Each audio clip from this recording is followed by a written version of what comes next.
Ok, então vamos lá. Tratar da história dos íons. Então, eu optei por usar o que tu tinhas lá nos teus resumos, até para depois poderes colar com o que lá está escrito. Mas vou começar um bocadinho atrás, antes de irmos para os íons. Então, nós sabemos que um átomo ele é eletricamente neutro, ou seja, o número de prótons, que são positivos, tem que ser igual ao número de eletrões, que são negativos. Eu fui à tabela periódica e tirei o número atómico. Para quê? Para eu saber o número de prótons. O número atómico, portanto, que é o Z. Aqui nós temos o quê? Temos o número de massa, que é A, certo? Ok, então vamos lá. Vamos começar aqui por preencher aqui a tabela para isto fazer assim algum sentido. Então, eu tenho aqui cloro 35, ou seja, um cloro com massa número de massa 35. Vou buscar o número atómico do cloro, porque o cloro 35 é um isótopo do cloro, ou seja, o cloro é um átomo e ele pode ter vários isótopos consoante o número de neutrões, não é? Então vamos lá, mas agora estamos aqui com os íons. Então o número atómico do cloro, 17. Então, se o número atómico do cloro é 17, quer dizer que ele tem 17 prótons.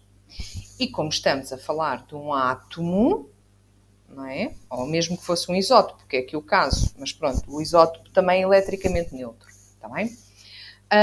Então, o número de prótons tem que ser igual ao número de eletrões. Para o magnésio, a mesma coisa. Se o número atómico é 12, então ele tem 12 prótons. E se tem 12 prótons, tem que ter 12 eletrões. Tá? Então, átomos e isótopos são eletricamente neutros. Tá?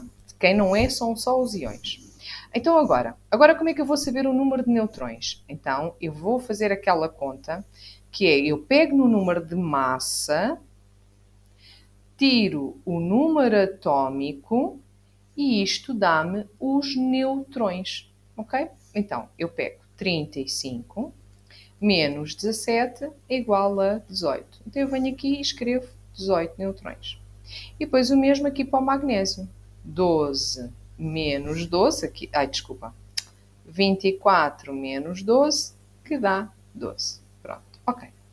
Então, eu já sei que o meu cloro 35 tem 17 prótons, 18 neutrões e 17 eletrões, ok? É importante saber o número de neutrões aqui para a questão dos íons? Não, não é, mas eu aproveitei para falar para fazermos estas contas, está bem? Pronto, ok. Já agora, quantos nucleões é que existem? Existem 35. O que é que são os nucleões? São as partículas que estão dentro do núcleo, ou seja, prótons e neutrões. Está bem? Então, ali o número de massa, no fundo, está-te a dar o número de nucleões. Está bem? Pronto, ok. Então, agora vamos à questão dos íons. O que é que são íons? Então, é quando o átomo perde ou ganha eletrões. E porquê é que nós falamos em eletrões? Porque os prótons não podem sair do núcleo. Porque se os prótons, se eu alterar o número de prótons, eu já não estou a falar de cloro. Se eu chegar aqui e chegava aqui à tabela e alterava isto para 16 prótons, então já não estávamos a falar de cloro, estávamos a falar de outro elemento químico qualquer. Está bem? Não podemos mexer nos prótons. Os prótons é uma espécie de impressão digital do elemento químico, ou bilhete de identidade. Está bem?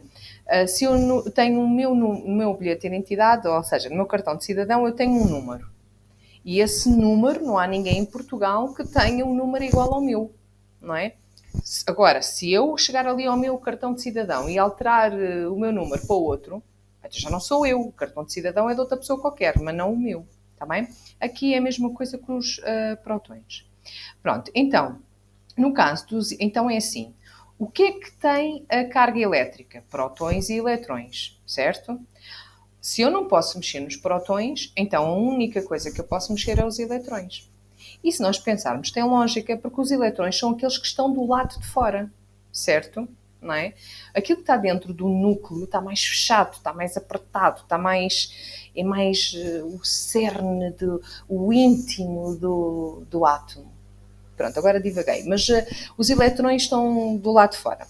Então, são os eletrões que vão poder andar a saltar de átomo para átomo. Imagina, eu tenho um átomo aqui, tenho outro átomo aqui, eu tenho aqui 2 eletrõezinhos e estes 2 eletrõezinhos que estavam aqui saltam para aqui, para este. Este perde 2, fica com menos 2 eletrões e este fica com mais 2 eletrões. Só que, quando ele perde eletrões, ora, se os eletrões são negativos, eu tirei-lhes o quê? Tirei-lhes menos. Então este ficou positivo, ficou um cateão. O outro, por seu lado, que ganhou eletrões, ou seja, ganhou negatividade, então este ficou negativo. E ele chama-se anião. Ok? Então, o que é um íon? É quando um átomo perde ou ganha eletrões. Agora, vamos ligar isto com aquela questão da estabilidade dos átomos. Vamos lá ver aqui o cloro 35, por exemplo. Vamos aqui olhar para o cloro 35.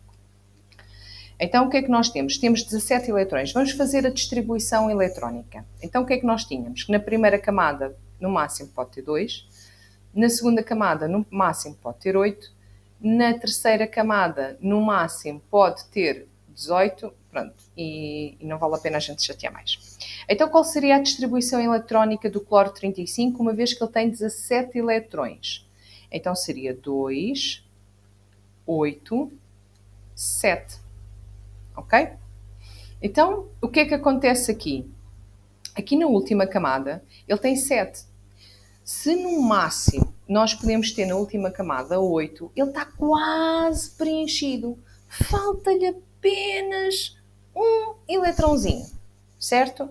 Então qual será a tendência? A tendência... fiz bem as contas. A tendência aqui neste vai ser ele receber um eletrão. Porquê? Porque ele está quase completo. Tá? Então, imagina que eu tinha aqui um cloro 35 e tinha aqui um sódio qualquer coisa, não interessa. Este aqui era o cloro e este aqui era o sódio. Pronto. Qual seria a tendência? A tendência seria este ceder um eletrão aqui ao cloro. Porquê? Porque a última camada dele tem o quê? 7 eletrões, não é? E a última camada, para estar estável, e a tendência é sempre a estabilidade, a última camada deveria ter 8, certo? Então, o que é que acontece? Este cloro 35 recebeu um eletrão. Então, como ele recebeu um eletrão, ele ficou não com 17 eletrões, mas com 18 eletrões. Ou seja, pegando ali naquele quadro, teria 17 protões, 18 neutrões e 18 eletrões, certo? Então, ele ficou com um eletrão a mais em relação ao próton, não é? Então, este cloro 35, que começou por ser um átomo, ou neste caso era um isótopo, mas não interessa, que começou por ser um átomo que tinha os prótons iguais aos eletrões, como ele ganhou um eletrão, ele passou a chamar-se um anião, passou a ser um íon negativo. Tá? E ao íon negativo nós chamamos anião. Está bem? Agora vamos ver o caso do cloro. Do cloro, disparate. Do magnésio. Então, vamos mais uma vez, vamos pegar no átomo, ou isótopo, neste caso, não interessa. Vamos pegar no átomo de magnésio e vamos fazer a distribuição eletrónica. Então, ele tem 12 eletrões. Então, qual será a distribuição? 2, 8, já vão em 10, e a última com 2. Ora, se a última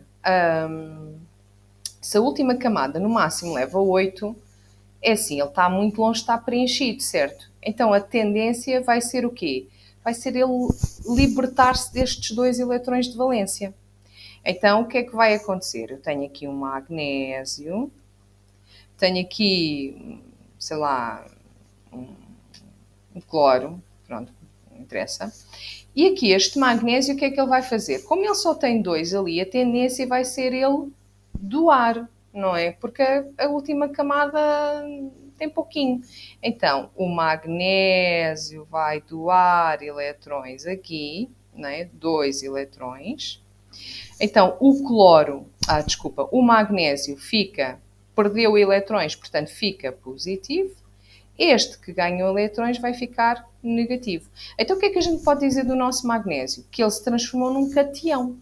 Então, vamos lá ver outra vez. Então, agora, o magnésio, o que é que ele tem? Tem 12 prótons, tem 12 neutrões, mas como ele cedeu 2 eletrões, ele ficou apenas com 10. Então, o que é que acontece? Ele tem mais prótons do que eletrões. Então, ele ficou positivo. E eu vou dizer que ele ficou um magnésio 2 mais. Porquê? Repara, qual é a diferença entre os prótons e os eletrões? 2, não é? Ele tem mais 2 prótons. 2 prótons. Por isso é que está aqui mais, não é? Ele tem mais 2 prótons.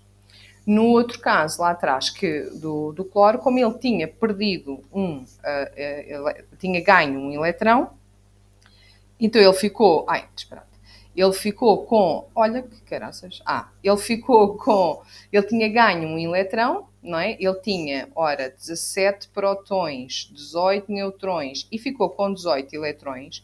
Então o que é que acontece? Ele ficou com um eletrão a mais, então era um menos. Está bem? Pronto. Espero que esteja.